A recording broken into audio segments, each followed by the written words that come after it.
Welcome back, America. We're here with Chairman Jim Jordan. So, Jim Jordan, my question is this. You're going to work with the Justice Department to get to the bottom of all this lawfare crap? We sure are. We think the American people saw it for what it was. It was politically driven, whether it was Alvin Bragg in New York, Fonnie Willis and Nathan Wade in Georgia, or Jack Smith with his ridiculous case here in D.C. And the one that Judge Cannon said was baloney, that he wasn't even appointed in a proper way consistent with our Constitution in that case in Florida. So we're going to look back at both David Weiss, because there are all kinds of concerns there. Remember, David Weiss had the sweetheart deal for Hunter Biden, and then the court said, no, you can't do this. And we had two whistleblowers come forward and tell us all the games they played in the course of that investigation. So we're going to look at that. And then with Jack Smith, I think one issue in particular, Mark, remember when one of the lawyers for Jack Smith, Jay Bratt, asked one of the lawyers representing a defendant, it was Stanley Woodward was the counsel representing defendant Walt Nata in the classified documents case. They're having a meeting, and Jay Bratt says to the defendant's lawyer, "We didn't know you were a Trump guy. We thought you were interested in this judge position." As if this sort of veiled, well, not so veiled threat to a guy who's representing a defendant, being charged by the special counsel. This is how ridiculous and political Jack Smith's whole case was. And when you read the letter that Jack Smith sent to Attorney General Garland just a few days ago before he released this ridiculous report, in a 4-page letter to the Attorney General, Jack Smith uses I, me, and my 58 times. It's all about how self-centered he is. It's all about Jack Smith and his quest to get President Trump. Again, I think the country sees through that, but we got some questions we think still need answered that we're going to pursue. Good, because Jim Jordan, I'm not comfortable as somebody who was chief of staff at the Justice Department, as somebody who's a lawyer and has been for a long time, with lawyers like this still roaming the face of the earth and not being held to account. We've got to show the whole country that this is not supposed to be what the legal profession is about. This is not supposed to be what the justice system is about. And quite frankly, this Judge Chunkin, in the way that she changed the rules of evidence, the way that she rushed the case, the things that she said in open court and never recused herself. She is a federal judge. And it seems to me, even though your powers there are somewhat limited given separation of powers, there needs to be an examination so these judges understand you have all the independence you want.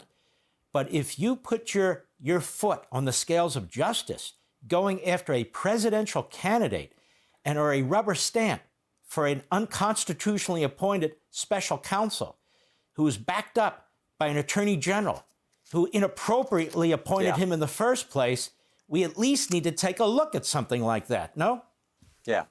No, I agree. And never forget Jack Smith's history. He was involved. He was looking for ways to go after the, go back 10, 12, 14 years ago when the whole the IRS was going after Tea Party patriots. He was looking for ways to prosecute those people who were being abused by their government and targeted by their government. That's the history of Jack Smith. Then you have this judge. The other thing we can also do, Mark, is we can look at legislation. One bill that we're going to push, we passed it out of the committee last year. We're going to change it a little bit, pass it again, hopefully get it through and into law.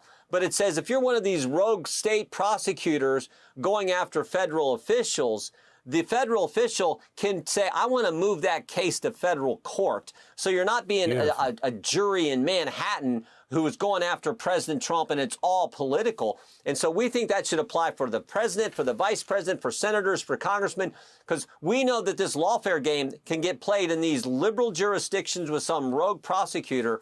So we think that's a good legislative remedy to help address this lawfare as well. Well, it is, because the U.S. Supreme Court should have stepped in. 4 justices wanted to step in, but Roberts and Barrett threw it away.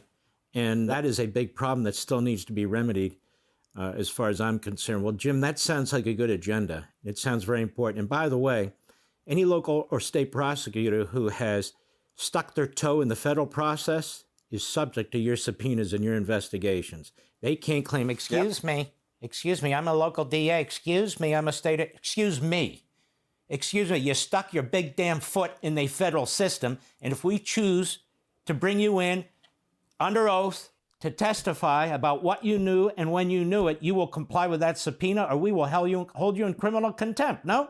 Yeah, great point, Webb. We brought Nathan Wade in, by the way. We deposed him. He didn't answer squat. So we want to get any communications that he may have had with the federal government where we can go from there. So I couldn't agree more that those kind of things need to be examined as well. I got to be honest with you. Some days, Jim, I think, let me give all this up and get back into the business, the legal business of chasing people like this down. Well, but then again, I have to pay a mortgage, so. Yeah, well, no, you the work you do, and what you have to say, and the information you give the American people is so valuable. Look, I know you're a great lawyer, but you're also great at this. And what you've done over the last several years in defending President Trump, defending the Bill of Rights, the Constitution, standing up for our dearest and closest friend, the state of Israel, the American people appreciate all of that and more that you've done. Well, you know what? I got to have you on more often. Thank you, Jim. God bless you, my friend. Keep up the great work. You bet. Thank you. God bless you.